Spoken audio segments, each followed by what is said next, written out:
ఆదివారం దుబాయ్ వేదికగా జరిగిన ఆసియా కప్ ఫైనల్‌లో మన టీమిండియా పాకిస్తాన్‌ను 5 వికెట్ల తేడాతో చిత్తు చేసి 9వ ఆసియా కప్ టైటిల్‌ను గెలుచుకున్న సంగతి తెలిసిందే.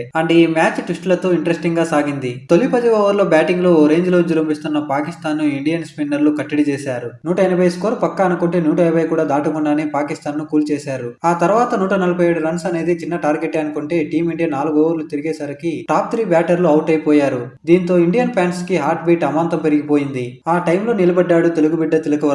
ఫైనల్ మ్యాచ్ లో అత్యంత ఒత్తిడిలోని నిర్భయంగా అద్భుతంగా ఆడుతూ పాకిస్తాన్ బౌలర్లను చీల్చి చెండాడాడు. పాకిస్తాన్ బౌలర్లు అతనిపై స్లెడ్జింగ్ దిగినా అతను ఏమాత్రం పట్టించుకోకుండా మ్యాచ్ చివరి వరకు కూల్ గా ఆడుతూ టీమిండియాను గెలిపించాడు.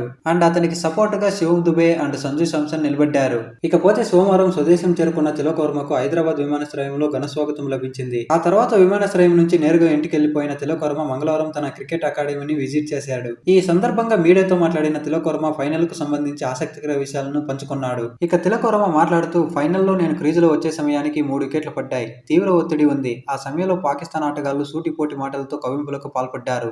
ముఖ్యంగా పాకిస్తాన్ వికెట్ కీపర్ మహమ్మద్ హారిస్ వెనకాల నుంచి స్లెడ్జింగ్ కు దిగాడు. ఇది ఐపీఎల్ కాదని, ముంబై కాదని ఎక్స్ట్రాలు చేశాడు. ఆ మాటలకు నాకు కోపం వచ్చింది. కానీ ఆ సమయంలో నాకు దేశమే గుర్తుకొచ్చింది. ఓడితే దేశం తక్కువ అవుతుందని నన్ను నేను బ్యాక్ చేసుకున్నాను.